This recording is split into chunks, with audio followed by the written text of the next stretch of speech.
Notre invité aujourd'hui, Patrick Henningsen, un ami de l'émission qui revient nous voir. Il est l'animateur de 21st Century Wire. Patrick, ravi de te revoir. Ravi de te voir aussi. Très heureux d'être avec toi, Danny. Oui, ravi d'être avec vous. Alors, je voulais informer tout le monde des derniers développements et avoir votre réaction. Ces dernières 24 heures ont été très chargées depuis la dernière émission. Les États-Unis ont entamé une nouvelle phase de guerre avec l'Iran. En réalité, la guerre n'a jamais vraiment pris fin, du moins du point de vue iranien, mais les frappes ont repris de plus belle. Cette fois, la justification avancée, c'est l'hélicoptère Apache, soi-disant abattu et attribué à l'Iran, au-dessus du détroit d'Ormuz. Et le CENTCOM, le commandement central américain dans la région, a lancé une série de frappes. Ils ont visé Sirik, qui se trouve pas très loin de l'école de Manab, à quelques dizaines de kilomètres, si je ne me trompe pas.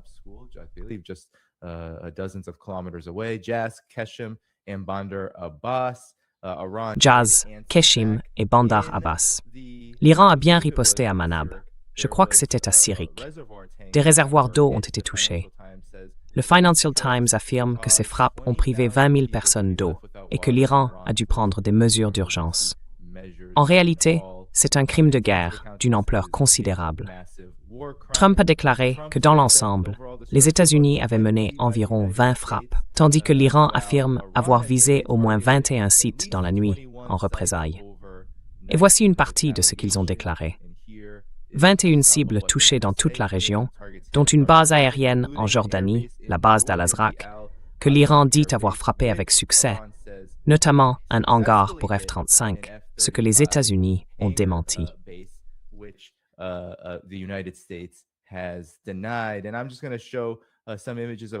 Je vais juste montrer quelques images d'autres événements qui se sont produits, notamment la destruction d'un drone MQ-9 Reaper. La 5e flotte américaine, basée à Bahreïn, a aussi été touchée. Je peux montrer des images de ça. Mais Patrick, on a l'impression qu'on entre dans une nouvelle phase de guerre. Trump promet des frappes pour ce soir. Des B-52 sont déjà en route. Qu'est-ce qui se passe exactement? Pourquoi maintenant? Et comment tu vois la situation dans son ensemble? L'Iran affirme que les frappes vont devenir de plus en plus dures. Ils disent qu'ils vont commencer à viser les infrastructures pétrolières si les leurs sont attaquées. Et de son côté, Trump promet de frapper des ponts, des puits de pétrole. Tout ça redevient des cibles légitimes. Qu'est-ce qui se joue là?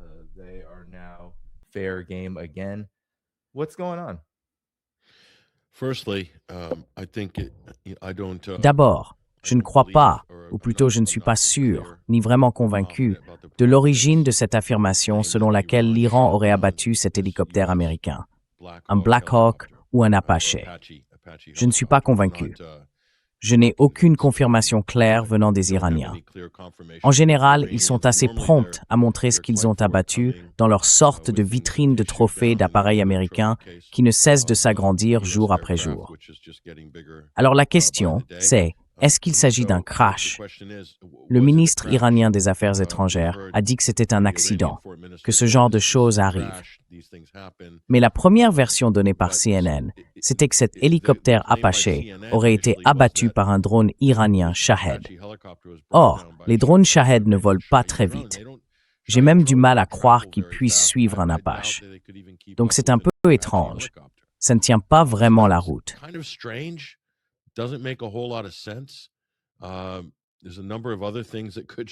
Il y a beaucoup d'autres choses qui pourraient abattre un hélicoptère Apache et peut-être pas un drone Shahed. Donc pour l'instant, ce n'est pas très crédible. Il n'y a aucune confirmation. Ça veut dire que si la réaction des États-Unis, qui était complètement disproportionnée, repose là-dessus, alors c'est un faux drapeau. Les États-Unis s'en servent comme d'un faux drapeau. Est-ce que ce sont les Israéliens qui ont tiré sur cet Apache, ou bien c'était une panne? Ils disent que 2 pilotes ont été secourus. Mais comment le sait-on? Est-ce qu'il y a une confirmation, une vidéo, quelque chose? Non, rien. Rien du tout de la part des États-Unis. Seulement des déclarations, des affirmations, rien d'autre. Donc, c'est le premier point. Et si c'est bien le cas, je pense que c'est vraiment important, parce que si la situation s'envenime et qu'on ne sait pas où ça peut mener, vous ne voudriez pas savoir comment tout ça a commencé. Wouldn't you want to know how it started? I know that nobody in America cares. That's not how Je their sais brains bien que operate. personne en Amérique ne s'en soucie. Ce n'est pas comme ça que leur esprit fonctionne. Mais des gens raisonnables voudraient savoir. C'est ça l'autre point. Si la situation s'aggrave et va beaucoup plus loin, alors oui, on pourra dire que c'est voulu, que c'est une provocation. Et là, on peut se demander, est-ce que les États-Unis essayent d'une certaine manière de reprendre le contrôle de l'escalade? En d'autres termes, ce que l'Iran a fait cette semaine, c'est énorme. En gros, pendant une accalmie des hostilités qui durait depuis environ un mois, ils ont tracé une ligne rouge à propos du Liban et d'Israël. Israël a franchi cette ligne rouge et l'Iran a riposté. À partir de ce moment-là, ça veut dire que c'est l'Iran qui contrôle désormais le rythme de l'action et de la réaction. Et c'est exactement là où on veut être dans n'importe quel conflit.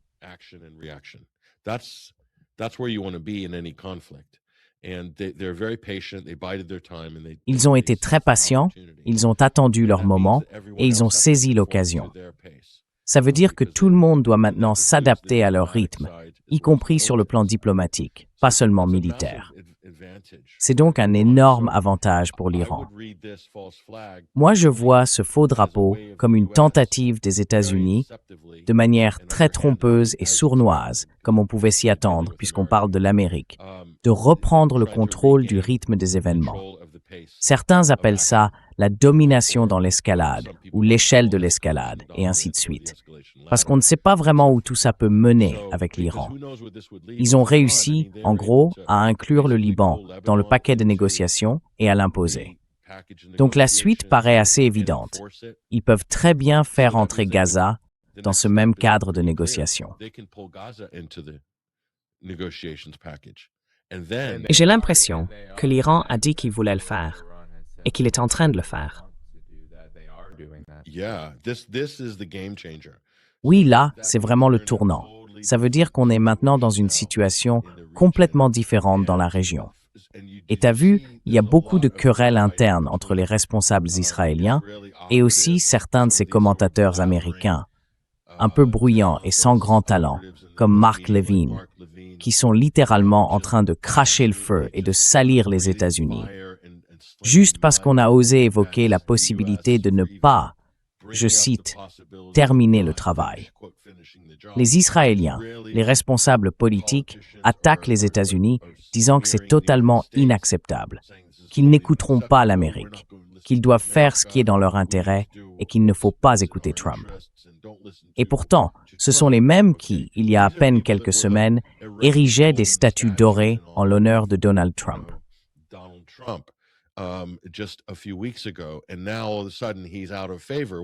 Et maintenant, tout d'un coup, il n'a plus la cote. Pourquoi? À cause de Trump. On sent qu'il y a une certaine tension entre les États-Unis et Israël.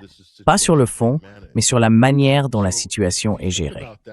Donc si on pense à ça, et qu'on regarde ensuite cet incident presque magique avec l'hélicoptère Apache, pour moi, ça paraît très suspect. C'est comme ça que je le vois. Mais le point que je veux souligner, le point essentiel, c'est que l'Iran a joué un coup de maître. C'est du même niveau que celui qu'ils ont réussi en frappant les États arabes du Golfe il y a environ 3 mois, quand les hostilités ont commencé. Parce que ce geste a entraîné toute la région dans le conflit. Ça en a fait des co-belligérants.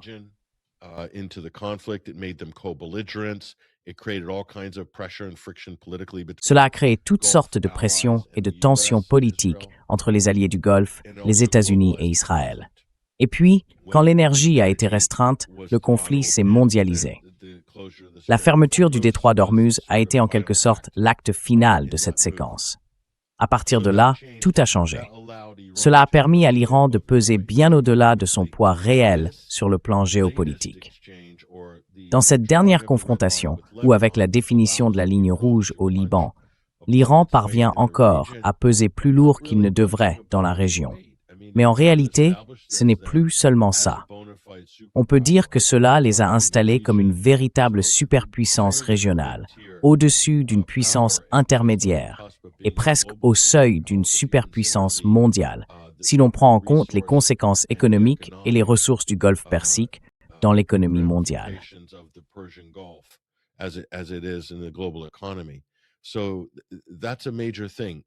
C'est un point majeur. Et l'autre chose, c'est que les États-Unis et Israël ont vraiment essayé de compartimenter tous ces conflits. Gaza d'un côté, le Liban de l'autre, séparés aussi de l'Iran et du Yémen. Ils veulent les traiter séparément et ils ont besoin de le faire. Mais l'Iran dit non, non, non, ça ne se passera pas comme ça. Pour eux, la source des hostilités contre l'Iran, le Liban et les Palestiniens, c'est la même, c'est Israël. Donc, vous faites maintenant partie des négociations. Vous faites partie de tout accord de cessez-le-feu, et il sera global. Et ce qui est important ici, Danny, c'est ceci. Une puissance intermédiaire ne peut pas tracer une ligne rouge sur une base morale. Elle ne le peut pas. Seule une superpuissance le peut. L'Iran tente donc un geste audacieux.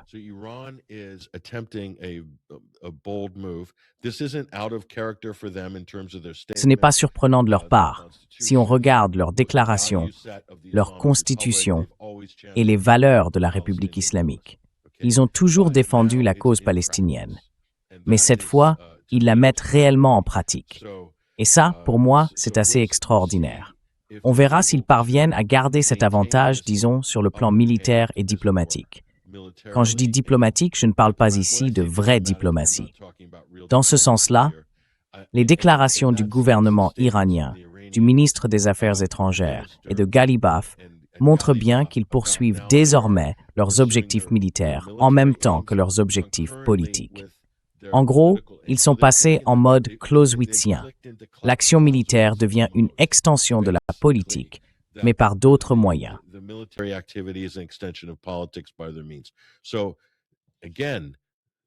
Donc, encore une fois, seules de véritables puissances géopolitiques peuvent adopter ce genre de position. Des puissances normatives dans le système international. Ils se distinguent donc clairement de beaucoup d'autres pays, soit des marionnettes et des suiveurs des États-Unis, soit des États voyous qui agissent en dehors du système et des normes internationales, comme les États-Unis et Israël. L'Iran se situe désormais fermement dans le camp Chine-Russie sur le plan géopolitique, et c'est pour cela qu'il sera reconnu par d'autres puissances. Et je te le dis aussi, Danny, s'ils restent fidèles à leurs principes, s'ils ne cèdent pas sur ces positions fortes qu'ils ont fixées, s'ils ne reculent pas et n'accordent aucune concession aux États-Unis ou à Israël, alors les pays européens finiront par reconnaître que l'Iran n'est pas le problème.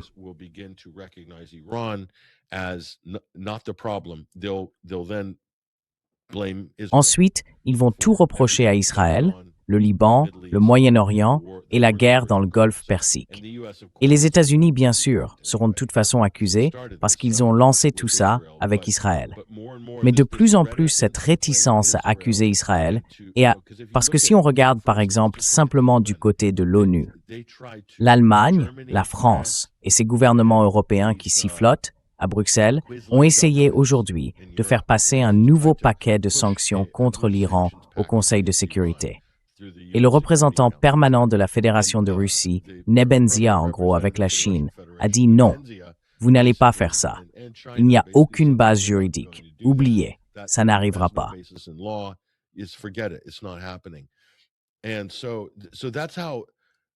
Et voilà à quel point les Européens sont à la fois maniaques et soumis aux États-Unis, au point de faire un coup pareil alors qu'Israël est en train de commettre un génocide sur 3 fronts, Gaza, la Cisjordanie et le Sud-Liban. Franchement, qui sont ces gens? Et pendant ce temps, en coulisses, ils essayent de provoquer une guerre avec la Russie et de militariser le continent. C'est complètement fou. Alors certains vont finir par décrocher, Danny, si l'Iran reste ferme. L'Italie et l'Espagne en sont un bon exemple. Ils ont rouvert des relations diplomatiques avec Téhéran. On verra bien, on verra bien.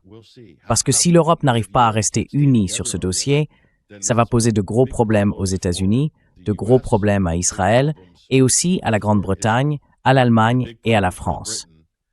Ces pays ont été des soutiens très fermes des crimes de guerre que commettent Israël et les États-Unis.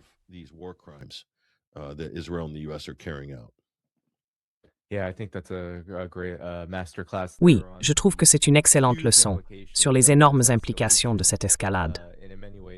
Et d'une certaine manière, l'Europe sera effectivement poussée à se rapprocher de l'Iran.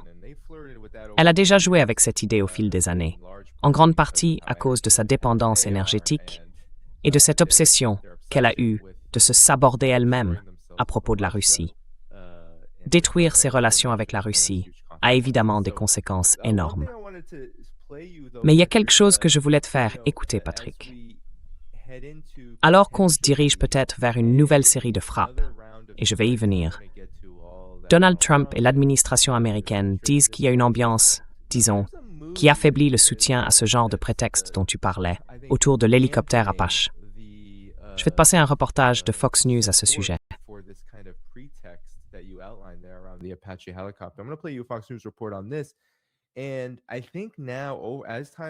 Et je pense que maintenant, avec le temps, l'Iran affirme avoir touché 70% de toutes ses cibles, ce qui est énorme. Ils ont tiré au moins 21 missiles, peut-être plus, sur ces objectifs. Ça veut dire que des F-35 ont probablement été détruits. Et, on l'a déjà vu, il y a des preuves de ça, lors de frappes précédentes de l'Iran.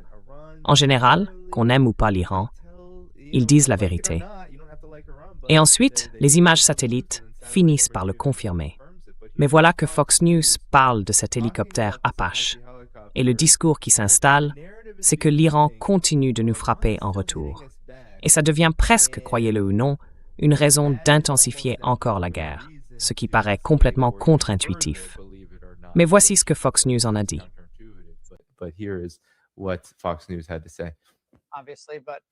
Évidemment. Mais si leur armée est détruite, comment se fait-il qu'ils continuent à nous frapper? Je veux dire, un hélicoptère Apache, ça coûte quoi? Environ 46 millions de dollars, sans parler des blessures possibles ou des pertes humaines. Oui, l'Iran se sent enhardi. Ils nous frappent parce qu'ils ont profité du cessez-le-feu pour reconstruire leurs forces armées et les déployer de manière à pouvoir s'en servir contre nous. Et c'est là le vrai problème. Quand les États-Unis font de la diplomatie, nous sommes les plus efficaces quand nous négocions à partir d'une position de force avec une menace militaire crédible.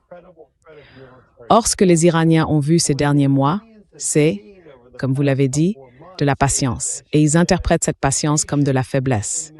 Alors, quand le CENTCOM dit qu'on va riposter de façon proportionnée, je crains que cela envoie le mauvais message.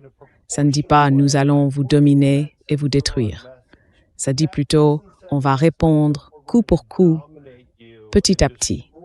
Et ça ne rétablira pas la dissuasion.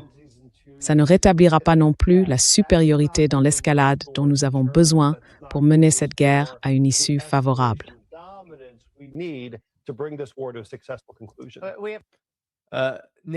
Nathan Sales, au fait, je sais que tu le connais, Patrick.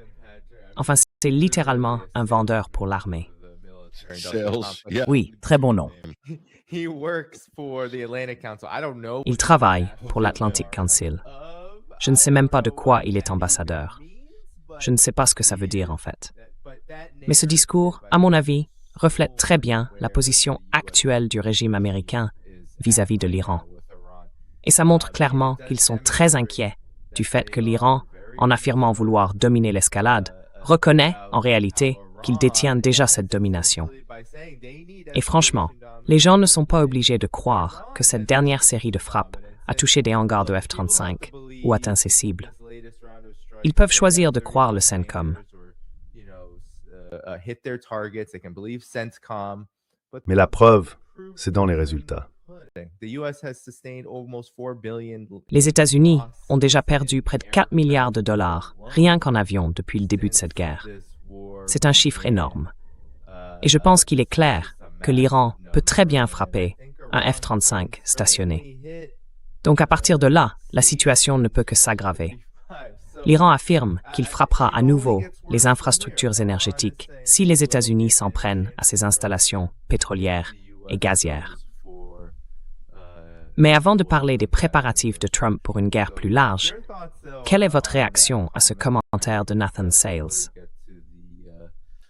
Trump preparations for a further war. If that's who's in the ear of the Donc, White House, si c'est ce genre de personne qui souffle à l'oreille de la Maison-Blanche et que le Conseil de l'Atlantique joue vraiment un grand rôle dans le bellicisme à Washington, je veux dire, c'est là qu'ils ont entretenu Mike Pompeo, qu'ils l'ont gardé à flot pendant qu'il passait sur Fox pour faire campagne en vue d'un poste de vice-président en 2024. Et ça n'a tout simplement pas pris.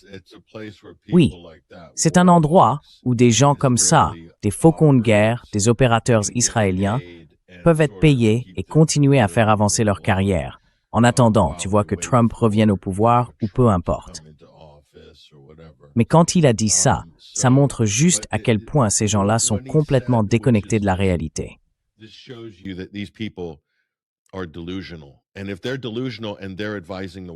Et si ces gens-là sont dans l'illusion et qu'ils conseillent la Maison-Blanche, alors il faut vraiment envisager la possibilité que la Maison-Blanche elle-même soit dans l'illusion du point de vue militaire. Il a dit que ce cessez-le-feu avait permis à l'Iran de reconstruire son armée. Mais enfin, on peut reconstruire une armée en 4 semaines. Sur quelle planète vit cette personne? C'est censé être un expert. Et pourtant, c'est ce qu'on appelle aujourd'hui un commentateur aux États-Unis. Ils sont très bien payés d'ailleurs pour donner ce genre de conseils soi-disant audacieux à la télévision nationale. Non, l'armée iranienne n'avait pas été anéantie, pour commencer. Iran's military wasn't wiped out to begin with. That's the sort of, intelligent. C'est le genre d'analyse intelligente, simple, de bon sens. Mais ça va à l'encontre de la ligne de propagande de la Maison-Blanche. On a anéanti leur armée, on a détruit leur marine, franchement, ils n'ont plus de missiles et il n'y a plus de dirigeants non plus. Le pays est en ruine, il s'effondre. Et Trump continue avec son vieux numéro usé qu'il ressort encore et encore. Hier, il a répété exactement la même chose. Cette sorte d'apathie du président, avec ses commentaires façon Dean Martin Celebrity Roast sur la guerre, c'est devenu complètement absurde. La réalité, c'est que les États-Unis ont épuisé leur armée.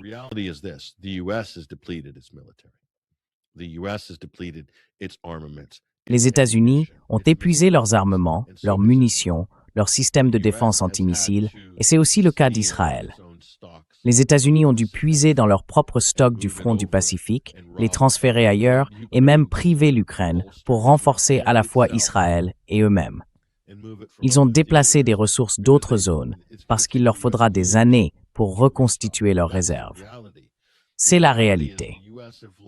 La réalité, c'est aussi que les États-Unis ont perdu davantage d'aéronefs à voilure fixe. Si on additionne toutes les pertes d'avions, de drones et d'appareils similaires, y compris les avions AWACS, et qu'on ajoute à cela les pertes liées à l'Iran et au Yémen, parce qu'il faut bien comprendre que tout ça fait partie du même conflit. D'après mes calculs, on dépasse les 420 appareils à voilure fixe. Et d'ici la fin de la semaine, Danny, on pourrait bien atteindre 90. Qui sait, avec le nombre de drones MQ Reaper qui tombent du ciel en ce moment même.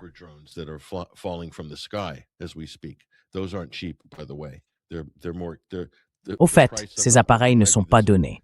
Leur prix équivaut à celui de 2 Airbus. C'est ce que coûtent ces avions. Depuis la période post-Vietnam, c'est le plus élevé. Pour vous donner une idée de l'ampleur du désastre, pendant la première guerre du Golfe en 1991 et la guerre d'Irak en 2003, sur 10 ans de combat, les États-Unis ont perdu 75 avions à voilure fixe. 75 sur toute cette période de 12 ans, dans ces 2 guerres différentes contre l'Irak. Et ce n'étaient pas d'ailleurs des appareils aussi avancés. Donc oui, c'est une catastrophe. Ah, et au passage, 17 bases sont devenues inutilisables ou ne sont plus en service. Impossible d'y mener la moindre opération militaire. 17 bases et installations dans la région, y compris au Kurdistan irakien d'ailleurs, qui se fait pilonner par les Iraniens. Ah, toutes nos bases secrètes là-bas. On ne les connaissait pas, celles-là, n'est-ce pas?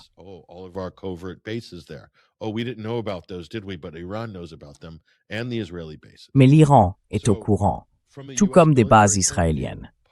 Donc d'un point de vue militaire américain, après le Vietnam, c'est la pire défaite stratégique pour les États-Unis depuis 50 ans. C'est un fait. Les chiffres ne mentent pas. Pete Hegseth est le plus grand échec en tant que secrétaire à la défense ou secrétaire à la guerre. Ce n'est pas seulement un échec, c'est une catastrophe. C'est une catastrophe de voir que ces gens sont encore en poste. Que le président est toujours en fonction à ce stade. Rien que ça, c'est presque un miracle. Et ça en dit long sur l'état politique des États-Unis, sur le fait qu'une telle situation puisse perdurer. Et vous savez, le pays est pratiquement sans défense à un certain niveau et l'économie est en ruine. Donc je veux dire, une inflation de 4,2% sur l'indice des prix à la consommation pour le mois de... C'était quoi le mois de mai? En hausse par rapport à 3,8%. Le chiffre réel sera 3 fois plus élevé, ce qui est, enfin, et Trump adore ça. Il adore ça, mais il continue. Oui, ils s'en sortent très bien. Oui, dévaluons le dollar. Comme ça, ce sera moins cher de rembourser ces 40 000 milliards de dettes nationales. C'est ça? Il suffit de dévaluer le dollar. C'est sûrement ce que Scott Bassett et les autres disaient à Trump il y a un an. Donc sur tous les fronts, c'est une défaite. Sur absolument tous les fronts, c'est une énorme défaite. Et pourtant, ils continuent comme s'ils avaient encore la main sur l'escalade. Et Trump continue de vanter ce blocus. Parce que oui, c'est bien un blocus. Mais je te le dis, les Iraniens ne le voient pas comme un blocus. Pour eux, c'est juste une gêne, une nuisance. Et tout ce que font les États-Unis, c'est créer des situations de casus belli où leurs hélicoptères, Apache, leurs avions ou leurs drones vont finir par être abattus. Ça donne simplement un prétexte pour intensifier le conflit. Mais honnêtement, Danny, je ne crois pas qu'ils puissent tenir un échange prolongé avec l'Iran. Ils ne le peuvent pas. Sans parler du fait que la riposte iranienne va encore aggraver les problèmes pour les États-Unis et pour Israël.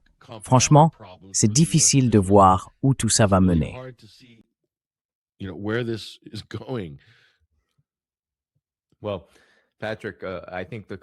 Eh bien, Patrick, je pense qu'à t'entendre, la seule conclusion possible, c'est qu'ils vont le faire quand même.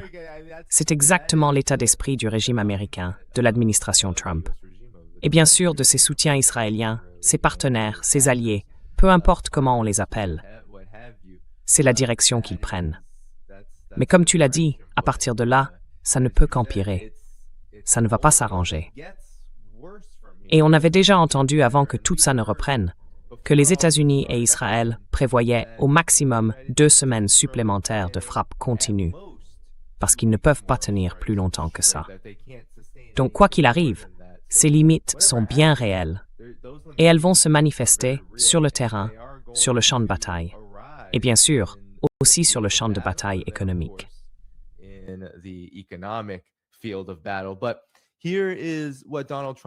Mais voilà ce que dit Donald Trump aujourd'hui. Parce qu'apparemment, il va y avoir d'autres frappes. On dirait que, peut-être juste après qu'on ait terminé ici, des B-52 vont tenter de frapper l'Iran, ou sont déjà en train de le faire.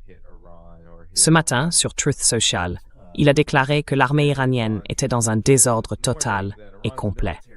Une grande partie, comme leur marine et leur aviation, n'existe plus, selon lui.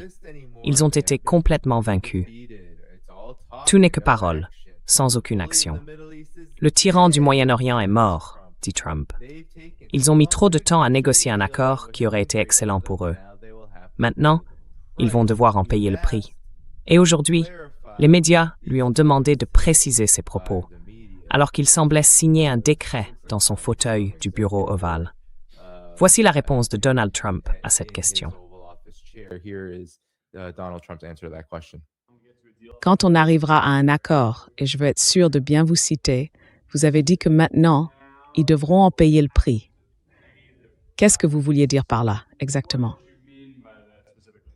Eh bien, on va les attaquer et on va le faire très durement. Ils vont prendre les bombardements? Oui, eh bien, on se base sur l'hélicoptère.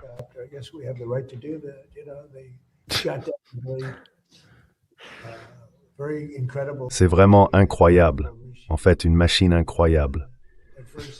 Au début, ils disaient qu'ils ne l'avaient pas fait, puis ils ont fini par admettre qu'ils l'avaient fait. So it was an incredible machine, and now we already have air. C'était une machine incroyable.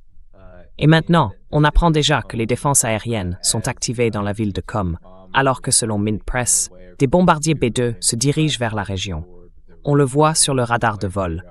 Il pourrait être, d'ici quelques minutes ou quelques heures, dans la région du Golfe, prêt à lancer une attaque ou à rester en position autour de l'espace aérien iranien.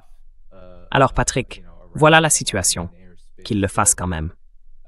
De toute façon, ils ne t'écoutent pas. Ils ne regardent pas cette émission. Et ce n'est pas comme si on voulait leur donner des conseils de guerre, bien sûr. Ils doivent mettre fin à leurs crimes de guerre. C'est tout le sens de cette discussion. Mais toi, qu'est-ce que tu penses de cette escalade, malgré les conséquences? Continuation, regardless of the consequences. One thing I'll say is when the action is happening over Je vais dire une chose. okay, in Iran, Quand l'action se passe là-bas en Iran, regardez bien ce que fait Israël. Israel Regardez ce que fait Israël. Israël avait aussi besoin de cette distraction pour pouvoir reprendre son travail de massacre des Palestiniens, des habitants du sud Liban. Et je pense que c'est ça la manœuvre israélienne. C'est toujours le même schéma. Ils ont toujours fonctionné comme ça.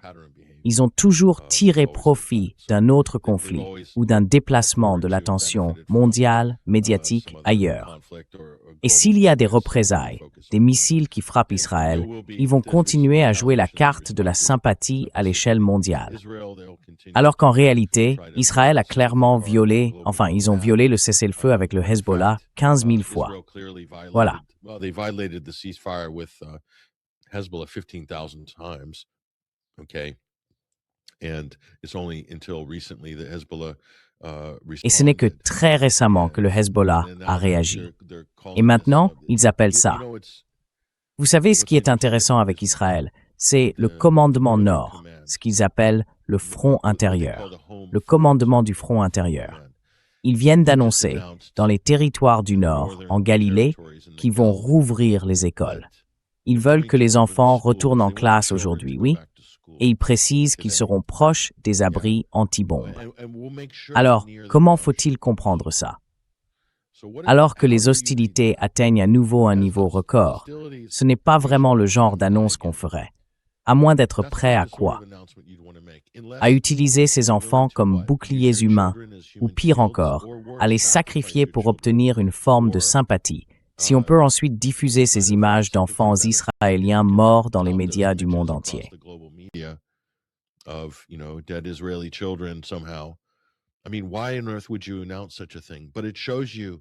Mais enfin, pourquoi diable annoncer une chose pareille? Ça montre bien à qui on a affaire ici. Et puis, aujourd'hui, Netanyahou passe à la télé et déclare que le Hezbollah prévoit d'envoyer des milliers de terroristes franchir la frontière pour envahir la Galilée. Des milliers de terroristes du Hezbollah, complètement fous, courant à travers les collines. C'est ce qu'a dit le Premier ministre israélien aujourd'hui lors de la conférence de presse. Donc, ils deviennent de plus en plus déséquilibrés, parce que Israël s'est lui-même créé un énorme dilemme sécuritaire, un peu comme les États-Unis. Ce qui veut dire que l'Iran est très efficace dans ce qu'il fait, vraiment très efficace. Ils ont réussi à instaurer une dynamique de pression entre les États-Unis et Israël, entre les pays occidentaux d'un côté et les États-Unis et Israël de l'autre, et aussi entre le Liban, les États-Unis et Israël.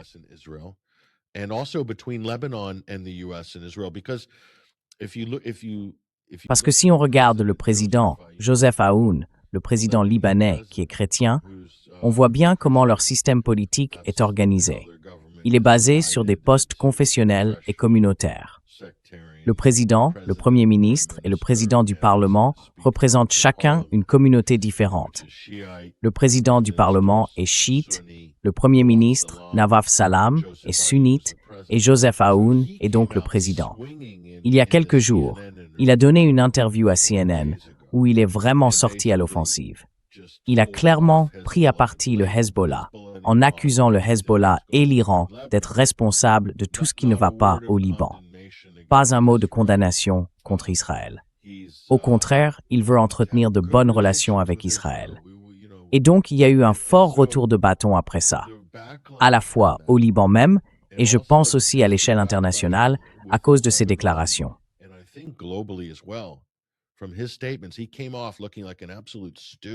Il est apparu comme un véritable pantin de Washington, de l'Arabie saoudite et de Tel Aviv, tout en attisant les divisions confessionnelles au Liban.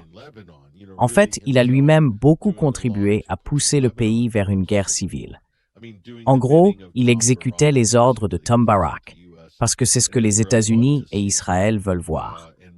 Et puis il y a Morgan Ortagus, et d'autres encore, comme un autre membre du Conseil de l'Atlantique, qui essaie de provoquer une guerre civile violente au Liban en demandant à l'armée libanaise et à Joseph Aoun de désarmer le Hezbollah. Mais ça, c'est la recette parfaite pour une guerre civile. Cela dit, ça n'arrivera pas. Ce n'est pas réaliste. Mais ça crée énormément de tensions dans le pays. Et maintenant, 2 jours plus tard, après tous les échanges qui ont suivi, Joseph Aoun est en train de changer de cap.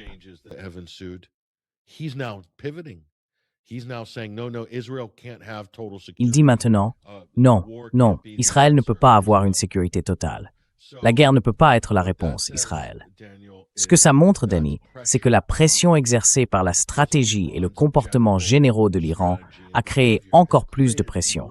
C'était un fidèle allié des États-Unis. Et maintenant, il s'éloigne de la ligne.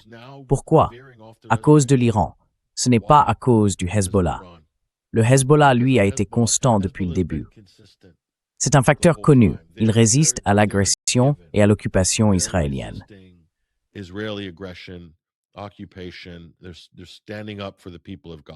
Ils défendent le peuple de Gaza.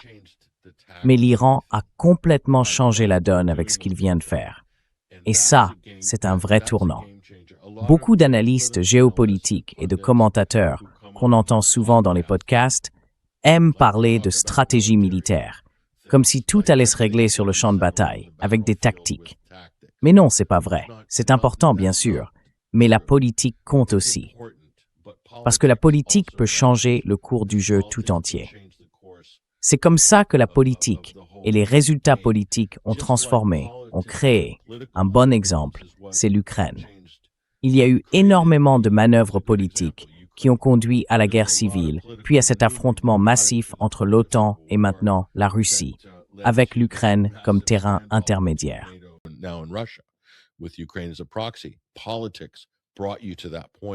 La politique t'a conduit à ce point, et la désamorcer pourrait aussi être un acte politique. Il pourrait s'agir par exemple de l'effondrement d'un acteur politique impliqué, comme le régime de Netanyahou ou celui de Trump, ce qui pourrait créer une situation capable de changer le cours des événements. Même temporairement, ça pourrait suffire à créer une impasse. Et puis, il y a la dimension économique, parce qu'au fond, ces conflits se trancheront autant, voire davantage, par les résultats économiques que par les résultats militaires. Et sur tous ces fronts, l'Iran a exercé une influence incroyable, vraiment incroyable, pour un pays de cette taille, surtout en ayant été sur la défensive face aux États-Unis pendant la majeure partie de cette période.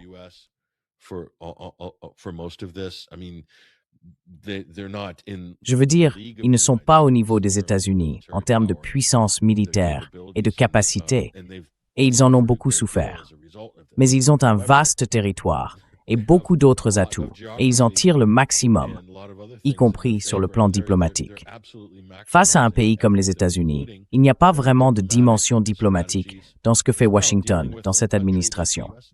Ils sont anti-diplomatie. Ils ne savent même pas ce qu'est un cessez-le-feu. Quand quelqu'un me demande « Vous pensez qu'il va y avoir un cessez-le-feu ?»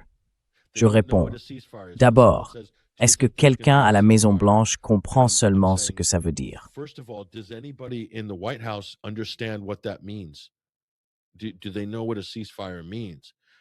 Est-ce qu'ils savent vraiment ce que veut dire un cessez-le-feu? Parce que tout ce que j'entends, c'est « Oh, un accord.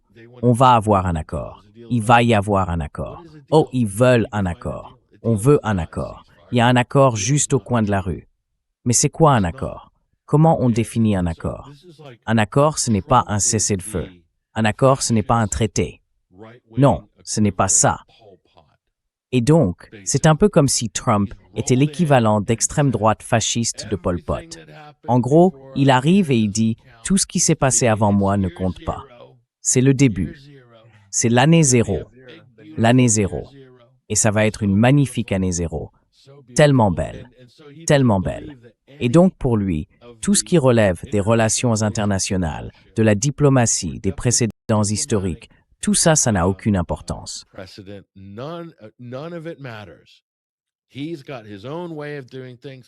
Il a sa propre façon de faire les choses. Genre, l'organisation Trump va faire ci, va faire ça. Et tous ses partisans disent, il est génial, non? Il est tellement imprévisible. C'est ça qu'ils adorent chez Donald. C'est ce que j'aime chez Donald Jr. C'est ce que mon père, c'est pour ça que mon père est si formidable. Personne ne sait ce qu'il va faire, pas même Trump. Donc là, franchement, c'est une catastrophe. Les gens doivent comprendre que c'est un désastre total, sans la moindre atténuation pour les États-Unis, parce qu'ils sont à la fois incompétents et arrogants. Et ils s'entourent de gens comme Sébastien Gorka, un type recyclé de Newsmax ou quelque chose comme ça. Des gens comme ça à la Maison-Blanche. Vous voyez, des escrocs absolus, des profiteurs de la radio d'extrême droite. Et des types comme lui, Stephen Miller.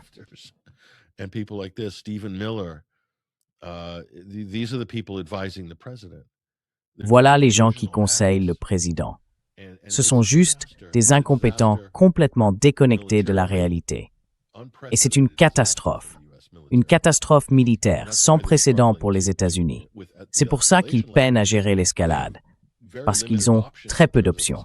Ils ont tout gâché, ils ont tout perdu, ils n'ont plus rien dans le Golfe Persique, rien du tout. Et ils ne pourront plus compter sur leur marine pour projeter leur puissance géopolitique, leur domination stratégique dans la région. Oubliez ça, c'est fini. La situation des États-Unis est vraiment pathétique. Ils en sont à supplier les Israéliens d'utiliser un aéroport civil, le seul aéroport international du pays, l'aéroport Ben Gurion, pour y stationner tous les avions ravitailleurs et les C-130 américains.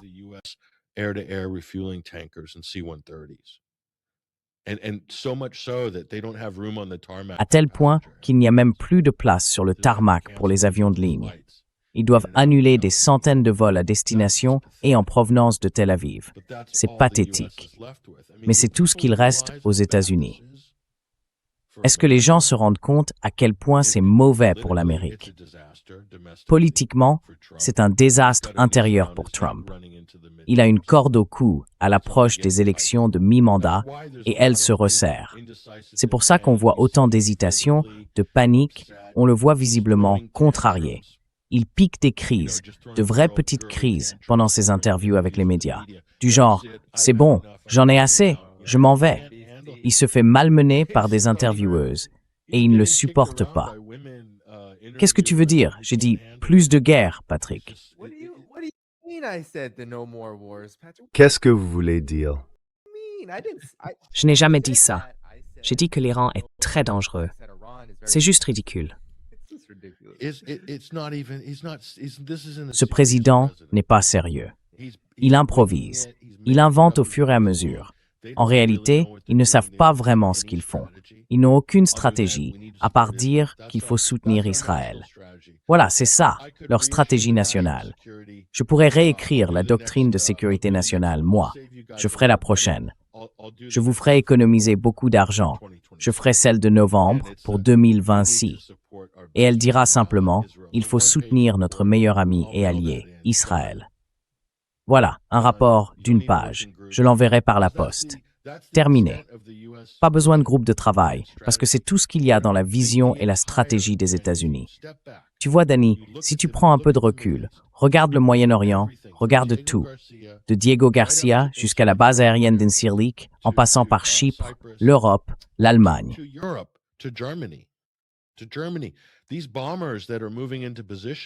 Ces bombardiers qui se mettent en position pour frapper l'Iran, d'où viennent-ils? Ils viennent d'Allemagne et du Royaume-Uni. Voilà, c'est ça, l'empreinte militaire euro-américaine. Et tout ce qu'il y a dans le Golfe Persique, tout ce qu'il y a en Israël, toute l'aide, tout le soutien, tout ça, Ça sert à une seule chose, et c'est devenu évident depuis le 7 octobre. C'est pour protéger et isoler Israël, afin qu'il puisse agir en toute impunité dans la région. C'est ça, la raison d'État du gouvernement américain et de son armée. C'est l'ensemble de la stratégie des États-Unis, permettre à Israël d'agir en toute impunité dans la région. C'est tout. C'est tout. Où est le bénéfice, à part pour les entreprises de l'industrie militaire?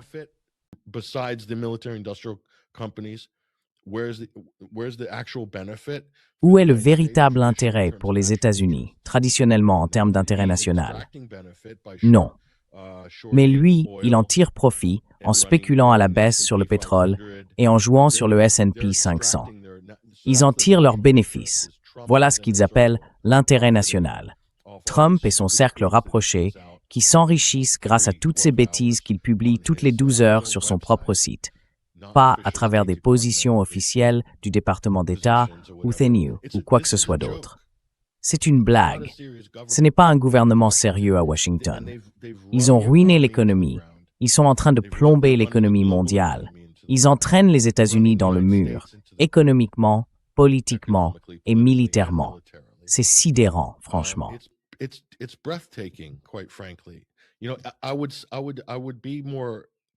Je serais plus conciliant, Danny, si les États-Unis avaient accepté leur perte ce mois-ci et compris que c'était le bon moment pour tout arrêter. C'est le bon moment pour limiter la casse. Faisons de la vraie diplomatie. Renforce ton parti avant les élections de mi-mandat. Croise les doigts et espère que tu ne te feras pas écraser par les idiots de la Chambre et du Sénat, et que Trump ne sera pas cloué sur la machine de torture de la destitution pendant les 2 prochaines années. Parce que c'est ce qui arrive. Oui, c'est ce qui arrive. Mais ça ne sauvera pas le reste du monde.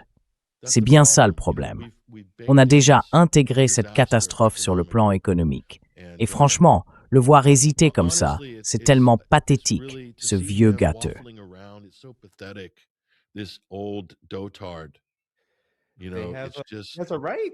Il en a le droit, Patrick. Les États-Unis ont le droit de bombarder l'Iran à cause d'un hélicoptère abattu qui volait à l'intérieur, ou essayait de voler à l'intérieur, de l'espace aérien iranien, ou du moins qui volait très bas en direction de l'Iran. Il n'y a pas de pilote mort, ou alors peut-être qu'il y en a, et qu'en privé il est furieux. Mais publiquement, ils ne peuvent pas dire que les États-Unis ont perdu un aviateur. Franchement, cet hélicoptère, c'est très suspect. Oui, l'hélicoptère décolle, il est touché par un drone, il prend feu, puis tombe dans l'eau. Mais il reste entier, et tout le monde va bien. Enfin, c'est une hypothèse, Danny. Pour moi, avec cette Maison-Blanche, il y a autant de chances que ça se passe mal, vu le nombre de mensonges qu'ils ont racontés et pour lesquels ils ont été pris la main dans le sac. Le raid d'Ispahan en est l'exemple parfait. C'était son moment Jimmy Carter, non? Un désastre. Toutes les forces spéciales, on ne sait même pas combien sont mortes là-dedans, ni quelles ont été les vraies pertes. Mais avec ce président, cet hélicoptère aurait très bien pu avoir une panne, s'écraser, et on aurait perdu 2 pilotes. Peut-être qu'ils ont récupéré les corps, ou pas. Qui sait? Mais ils mentiraient là-dessus. Ils diraient qu'il a été abattu, puis qu'ils ont retrouvé les pilotes vivants, sans jamais donner de nom. Voilà à quel point ce gouvernement est mauvais. Ils sont capables de tout, y compris d'utiliser ce genre d'incident comme prétexte pour une escalade. C'est ça, la réalité. Ce sont des criminels. Trump dirige ça comme une administration de gangsters. Il ne sait pas ce qu'il fait la moitié du temps. Il croit que c'est une bagarre de rue. Alors oui, je sais, ça peut paraître extrême, mais à ce stade, je ne leur fais plus confiance sur rien. Non, ils sont d'une désespération incroyable.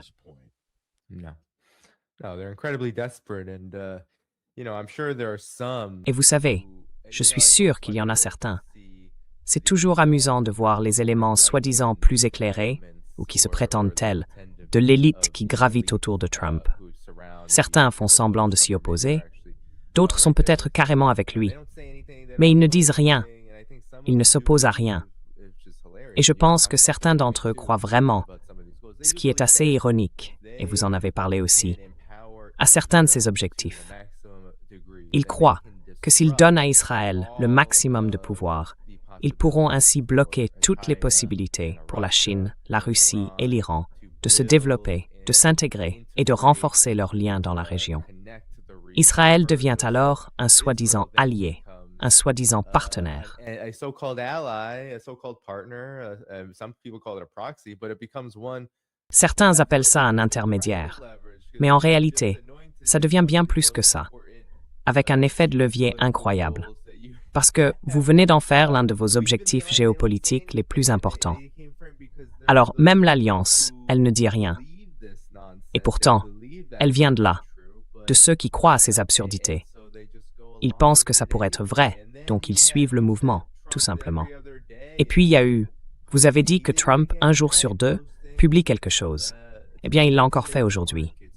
Il poste pour manipuler les marchés, manipuler le marché du pétrole, le S&P 500, Wall Street. Regardez ça. Voilà ce qu'il a dit aujourd'hui, juste après avoir annoncé qu'il allait attaquer l'Iran. C'est incroyable. Personne ne devrait être surpris, mais à ce stade, c'est presque une parodie. Il sort avec cette annonce que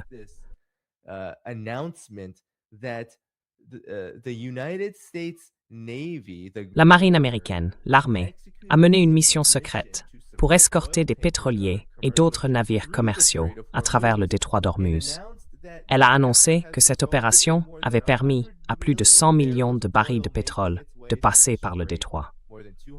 Plus de 200 navires commerciaux ont traversé la zone en toute sécurité. C'est une opération incroyablement réussie, parce que ce sont les États-Unis qui contrôlent le détroit d'Ormuz, pas l'Iran.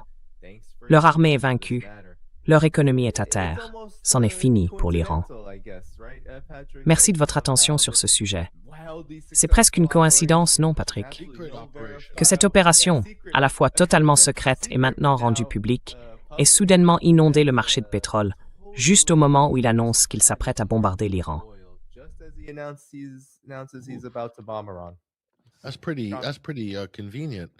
C'est plutôt pratique, ça. Bon, regardons un peu toutes les options d'achat et de vente, partout, à Wall Street. Franchement, c'est une blague. C'est ridicule. Vous contrôlez le détroit d'Ormuz? Très bien. Alors on s'arrête là? Non, justement, vous ne le contrôlez pas. C'est bien ça, le problème. Donc vous ne pouvez pas simplement dire que la journée est finie. Ils ne sont pas sérieux. Ces gens-là ne sont pas sérieux. Les États-Unis ne peuvent pas. Il n'y a pas d'échappatoire, pas de solution miracle. En tant que superpuissance, ils ne peuvent pas faire respecter les règles parce qu'eux-mêmes les ont violées. C'est eux qui ont conduit la situation jusque-là, en bafouant le droit et les normes internationales. Donc non, il n'existe aucun scénario où les États-Unis peuvent apparaître comme les gentils dans cette histoire. Ils ne peuvent pas proclamer la victoire.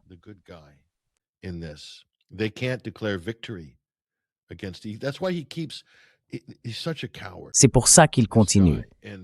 Ce type est vraiment un lâche, et les gens autour de lui le sont tout autant. C'est pour ça qu'ils passent leur temps à tweeter et à répéter. On a anéanti leur marine, on a détruit leur aviation, il ne reste plus rien, c'est une grande victoire. Combien de fois faut-il l'annoncer? 100 fois? Si vous devez le dire autant, c'est bien que ce n'est pas une grande victoire. Vous n'avez pas tout détruit. Vous n'avez pas éliminé tous leurs missiles. Non, vous ne l'avez pas fait. Si c'était le cas, vous n'auriez pas besoin de le répéter tous les jours depuis un mois ou deux. C'est absurde.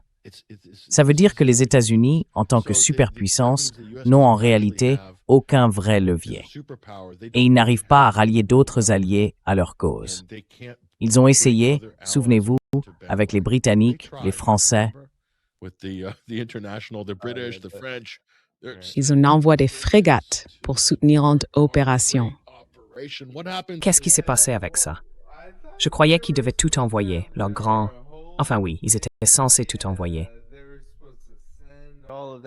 L'armada, oui. L'armada de la coalition des volontaires était censée se montrer. Rouvre ce truc. Où sont-ils? Qu'est-ce qui leur est arrivé? J'espérais que les Français, Macron et les Britanniques, vous voyez, ils sont là, assis. They're sending their. Ils sont afraid. They only have 6 operable ships in their whole navy. Ils n'ont que 6 navires opérationnels dans toute leur marine, Maybe they could tu vois. spare a couple. Donc oui, j'imagine qu'ils peuvent en épargner 1 ou 2. That's where they're at. Voilà où ils en sont. Et puis l'autre point, c'est que l'Arabie saoudite, apparemment, a autorisé les États-Unis à utiliser son espace aérien pour faire le plein en Israël. Je ne sais pas si tu as vu ces infos. Des F-35 israéliens qui se ravitaillent au-dessus de l'espace aérien saoudien, sans doute avec un avion-citerne américain. Ça veut dire que l'Arabie saoudite revient sur la liste des cibles potentielles. Mais qu'est-ce que ça veut dire concrètement? D'où venait ce ravitailleur? Est-ce qu'il venait d'Arabie saoudite ou est-ce qu'il venait de Ben Gurion? Parce que s'il venait de Ben Gurion, alors Ben Gurion est aussi sur la liste des cibles. Then Ben Gurion's on the target list. And what's Israel going to do if that happens? Et qu'est-ce qu'Israël va faire si ça arrive? Ce serait une vraie crise pour l'État d'Israël, parce que c'est la porte de sortie pour les Israéliens qui ont des passeports d'à peu près tous les autres pays du monde, ce qui est le cas pour la plupart, et qui gardent tous la possibilité de filer si la situation devient trop dangereuse.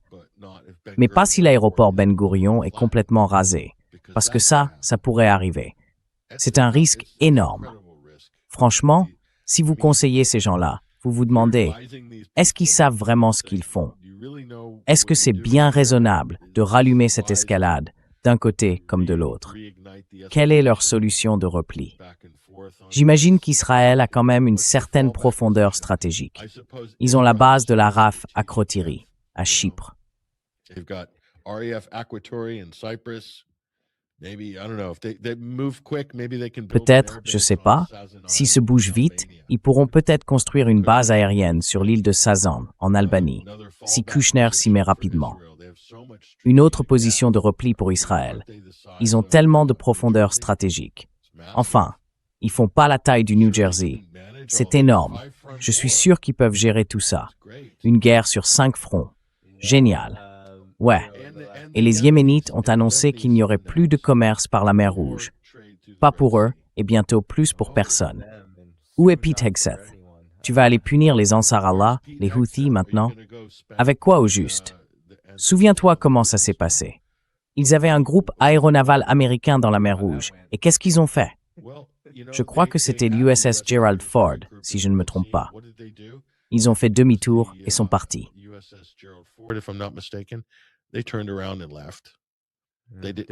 Ils n'ont pas laissé tomber quelques F-18 au passage. C'était pendant le premier tour. Mais bon, allez-y. Vous allez aller frapper les Yéménites maintenant? D'accord, très bien. Oui, enfin, adieu Bab el-Mandeb.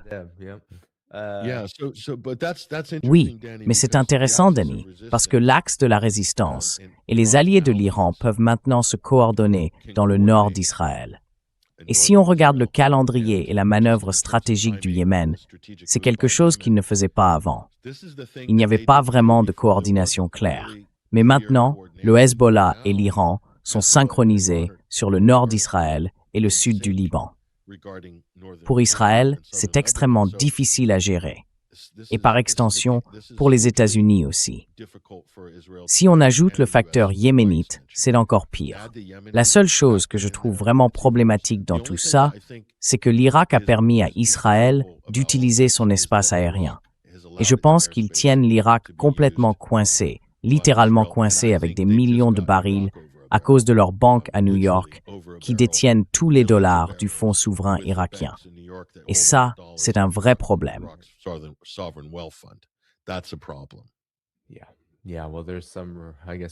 Oui, eh bien, il y a, je dirais, une certaine résistance. Il y a bien un mouvement de résistance là-bas, mais clairement, le gouvernement, lui, n'a pas suivi. Patrick, avant de te laisser partir, je sais que c'est presque l'heure pour toi. Je vais conclure dans les 5 prochaines minutes. Mais je voulais juste montrer, comme je l'ai dit tout à l'heure, qu'est-ce que j'ai dit déjà? Que les images satellites finiraient par confirmer que l'Iran dit probablement bien plus de vérité que le CENTCOM américain ne le fera jamais. Et maintenant, on voit sur les images satellites que les hangars des F-35 américains en Jordanie ont été touchés, et visiblement touchés très durement.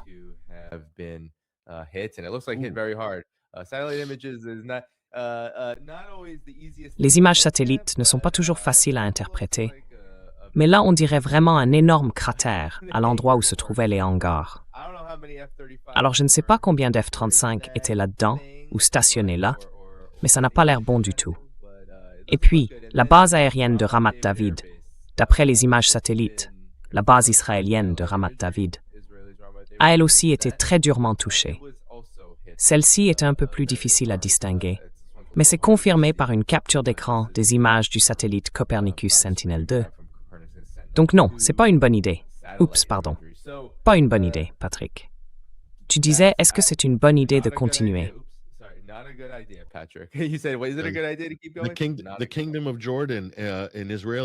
Le royaume de Jordanie, une batterie de défense aérienne israélienne avec un pays autour, en quelque sorte. C'est ça la Jordanie aujourd'hui. Une base de défense antimissile pour Israël, qui se trouve simplement avoir un territoire et des habitants. Voilà, c'est comme ça. L'Iran, lui, intensifie ses frappes. Il a beaucoup de cibles, un excellent renseignement, et c'est une stratégie d'usure, une mort à petit feu pour Israël et les États-Unis. Ce serait intéressant de savoir à quel point la flotte de F-35 a été endommagée, parce que c'est important. Et d'ailleurs, où Israël garde-t-il sa flotte de F-35 en ce moment? Je pense qu'ils l'ont dispersée, oui.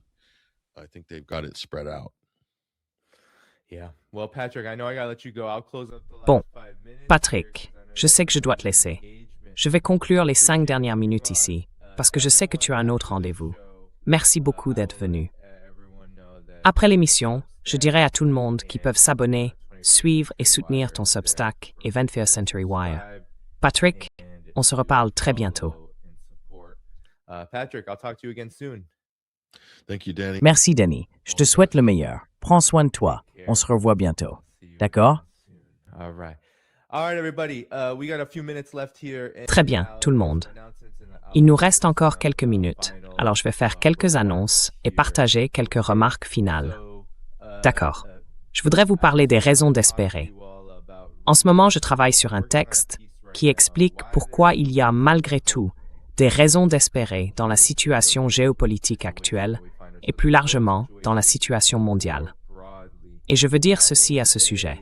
Pourquoi il y a des raisons d'espérer? Parce que j'ai, disons, une approche un peu réaliste, un peu matérialiste dialectique. Je puise dans plusieurs courants pour vous donner une analyse complète de la manière d'aborder l'espoir. Et aujourd'hui, je pense qu'il y a en réalité beaucoup de raisons d'espérer, y compris dans ce que nous suivons ici chaque jour, à savoir cette guerre avec l'Iran.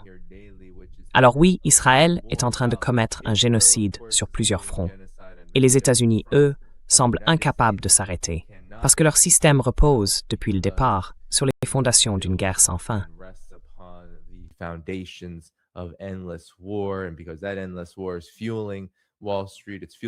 Et parce que cette guerre sans fin alimente Wall Street, elle alimente le complexe militaro-industriel. Elle alimente cette soif de domination totale qui, partout dans le monde, s'affaiblit de plus en plus vite. Malgré tout cela, l'Iran a fait un tel bond dans sa position mondiale que certains le qualifient aujourd'hui de superpuissance. Et je ne suis même pas sûr que ce soit le mot le plus juste pour décrire ce qu'est l'Iran en ce moment. Parce qu'à ce stade, ce qu'on peut dire de l'Iran, selon moi, c'est que c'est une nation victorieuse. Une nation qui a remporté la guerre contre l'agression et l'impérialisme des États-Unis et d'Israël, et qui est maintenant engagée sur la voie de poser les bases pour que cela s'étende encore plus loin. Parce qu'il n'y a pas de victoire sur un seul front qui ne résonne pas sur tous les autres. L'Iran a donc vaincu les sanctions.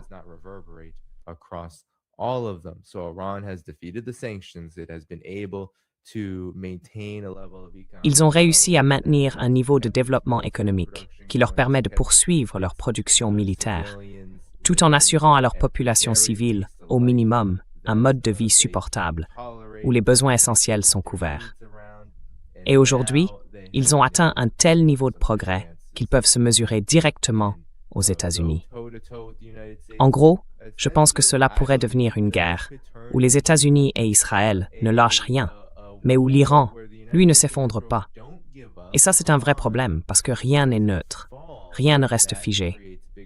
À un moment, les limites dont on parle ici, celles de l'Empire américain, celles d'Israël, finiront par les rattraper.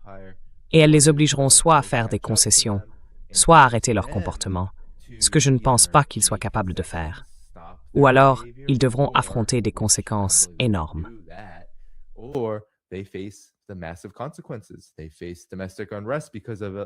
Ils font face à des troubles internes à cause d'une crise économique. Ils sont confrontés à l'accélération rapide d'un monde de plus en plus intégré, surtout dans le sud global. Et ils ne pourront pas l'arrêter parce qu'ils ont tout gaspillé dans une guerre qu'ils n'allaient de toute façon jamais gagner. Certains disent qu'ils vont essayer de détruire l'économie mondiale. Mais même ça ne leur donnera pas ce qu'ils veulent. Parce qu'en face, il y a la Chine, il y a la Russie, il y a des moteurs économiques encore plus puissants, surtout la Chine, prêts à devenir le centre de ce mouvement vers une intégration mondiale. La souveraineté, la multipolarité, et pour être honnête, la chose la plus importante, l'autodétermination. Et ça, c'est en train de se produire partout, pas seulement dans ces régions-là.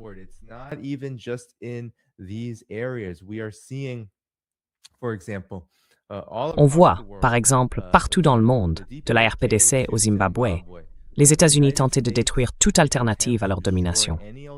Parce que c'est bien ça, le vrai objectif. Pour l'Empire, pour les classes dirigeantes, pour ceux de Wall Street qui sirotent leur champagne en regardant les gens souffrir, ici comme ailleurs, tout leur programme consiste à éliminer toute autre voie possible. Ainsi, ces pays finissent absorbés dans leur système d'exploitation sans fin des ressources, du travail, et bien sûr, de l'existence même des peuples, tant que cela sert leur profit démesuré. Je vais simplement vous montrer quelques exemples de tout ça. Le Wall Street Journal a écrit que les smartphones, les véhicules électriques et les pizzas au feu de bois.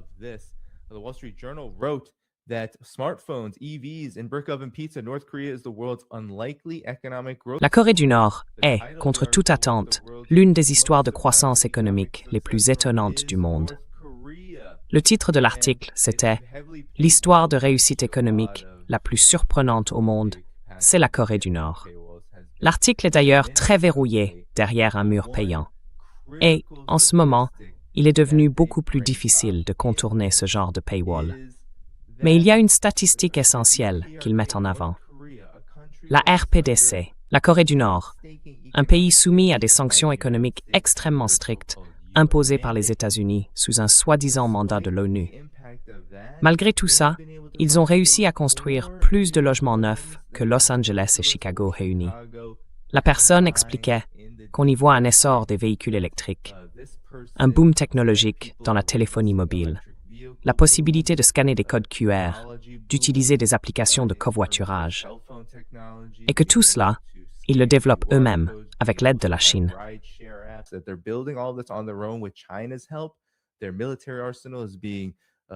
Leur arsenal militaire se renforce avec l'aide de la Russie. Et la RPDC devient de plus en plus une société moderne, malgré le fait qu'on la présente dans les grands médias occidentaux comme le royaume ermite, n'est-ce pas? Comme si elle était totalement isolée. Eh bien, les États-Unis et l'Occident ont essayé d'imposer cet isolement à la RPDC, mais ça ne fonctionne pas. Et c'est bien la RPDC, un pays que les États-Unis n'osent pas tenter de détruire, ni replonger dans une guerre ouverte à cause des conséquences que cela aurait. Pourtant, on voit que la RPDC parvient à survivre malgré cette offensive, et qu'elle finira même par prospérer, à un moment où les États-Unis, Israël et tous leurs alliés cherchent, eux, à détruire la planète.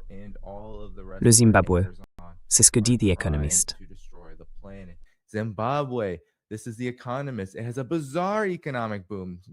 C'est une situation économique assez étrange. En Occident, on adore diaboliser et dénigrer tout pays qu'on n'aime pas, surtout quand il réussit dans un domaine. Dans cet article, ils expliquent qu'une véritable ruée vers l'or s'est mêlée à une prise de pouvoir, parce que l'État intervient massivement dans l'économie, de manière forcée, à cause, encore une fois, des sanctions. Cette ruée vers l'or a provoqué un énorme essor pour eux, parce que, vous savez, L'or est devenu très important, avec le dollar et les marchés pétroliers qui deviennent de plus en plus fragiles à cause de l'agressivité des États-Unis. Leur économie a donc progressé de 7% l'an dernier, et on parle maintenant de plusieurs années de croissance positive, malgré les sanctions. Alors oui, les pays et les gens, le Zimbabwe, lui, traîne une histoire vraiment terrible.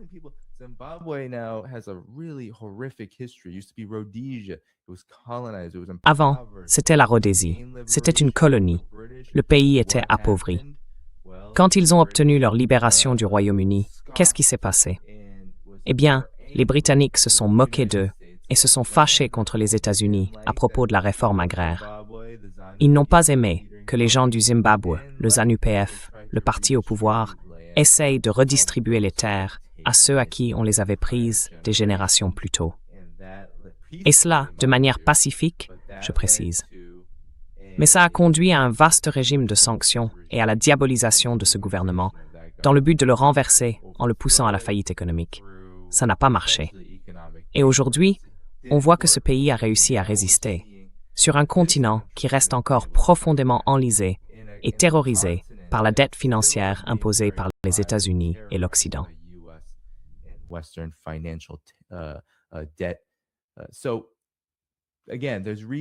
Donc, encore une fois, il y a des raisons d'espérer que l'ascension de la Chine ne soit pas freinée.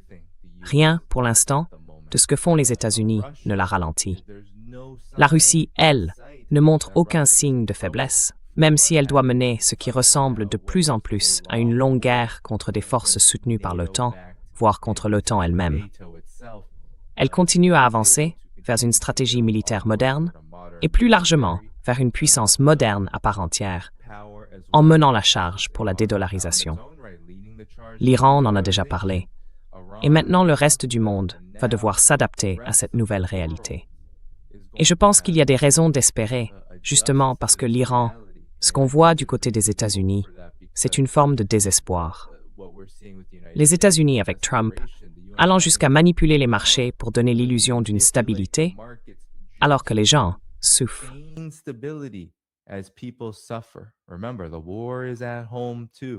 Souvenez-vous, la guerre se déroule aussi ici chez nous. C'est une guerre contre la classe ouvrière, une guerre contre les populations opprimées. Il y a des gens qui s'appauvrissent de plus en plus, en ce moment même.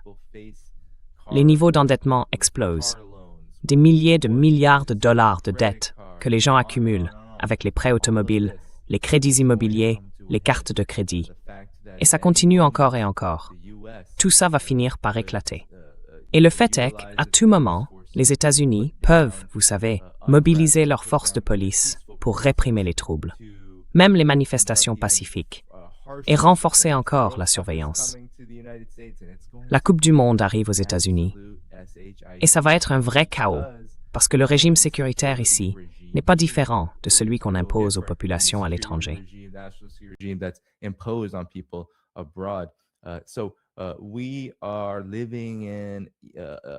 Nous vivons en ce moment une période bouillonnante, une sorte de chaudron en ébullition aux États-Unis. Et tout cela ne fait que renforcer la réalité qui est devant nous. Un monde qui change à une vitesse incroyable, mais un monde où l'espoir existe encore, porté par la résistance bien réelle de millions, voire de milliards de personnes, qui refusent de se soumettre et tracent un autre chemin pour l'avenir. Et tout cela, malgré la destruction, malgré le démembrement, le génocide, les horreurs que l'Occident collectif, mené par les États-Unis, inflige un peu partout dans le monde. Israël, bien sûr, on peut l'ajouter à la liste. Il y a évidemment de quoi être profondément découragé par tout ça.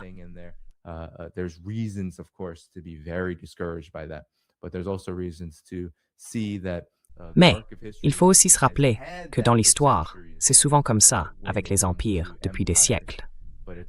Mais il y a toujours eu de la résistance, et quand cette résistance réussit, elle peut mener à des résultats très positifs.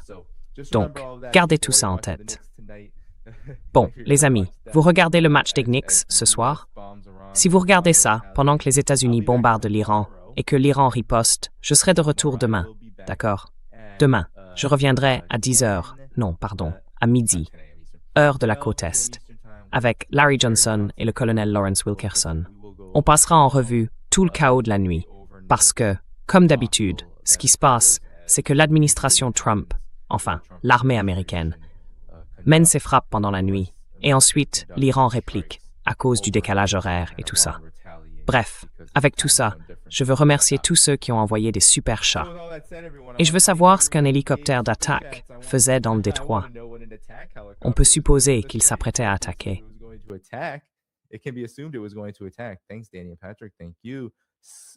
Merci, Danny et Patrick. Merci, Skyraider. Et puis Jolly Lollipop 1 dit, les petits chapeaux tapent sur Charlie Kirk. Oui, Charlie Kirk. Et ensuite, Jolly Lollipop 1 ajoute qu'on pourrait simplement choisir un junkie dans un campement de sans-abri et qu'il ou elle ferait un meilleur président que Donald Trump. Vous savez, moi je dirais que dans ma vie, j'ai travaillé avec et rencontré beaucoup de personnes qui dorment dehors, qui sont sans abri pour des raisons économiques, à cause d'addiction, de problèmes de santé mentale ou d'un mélange de tout ça.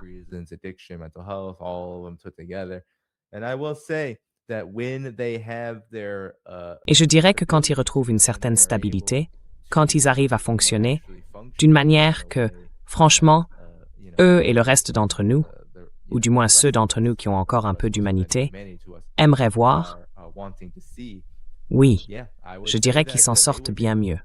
En fait, c'est ce genre de lutte qui peut apporter beaucoup de clarté et beaucoup d'empathie envers ceux qui traversent aussi des épreuves.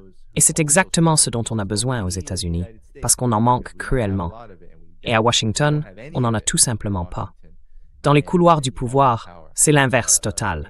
L'absence d'empathie, le narcissisme, cette mentalité de domination, de contrôle, de destruction, où tout est permis pour maximiser le profit. Et c'est ça justement qui nous tue.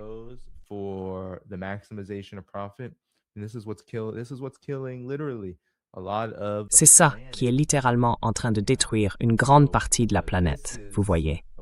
Et voilà ce qui se passe. La résistance dont je viens de parler très brièvement, et franchement, ce n'est même pas juste de la résumer comme ça, c'est contre ça qu'on se bat. Et j'espère que chacun d'entre vous pourra, à sa manière, en faire partie. Je crois que c'est exactement ce dont parle cette chaîne. Avant de partir, mettez un petit « j'aime ». Dans la description de la vidéo, vous trouverez tous les liens pour soutenir la chaîne, Patreon, Substack et bien d'autres. Comme je l'ai dit tout à l'heure, je serai de retour à midi, heure de la côte Est, avec Larry Johnson et le colonel Lawrence Wilkerson, pour faire le point sur tout ce qui s'est passé pendant la nuit.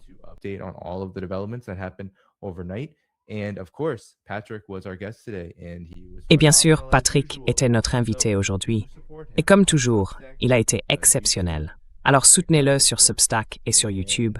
Allez voir son travail. Il reviendra très bientôt, sans doute, pendant qu'on continue à suivre ses évolutions. Et puis, gratuitement, mettez un petit j'aime, ça aide vraiment l'émission. Je veux aussi remercier tous ceux qui ont envoyé un super chat, tous les membres présents dans le chat, les abonnés Patreon, bref, tout le monde qui a participé aujourd'hui. Et bien sûr, un grand merci aux formidables modérateurs qui font de cette chaîne un endroit où les gens ont envie d'être. Alors, sans plus attendre, on se retrouve demain, à midi, heure de la côte Est. À très bientôt. 12 p.m. Eastern Time. Until next time.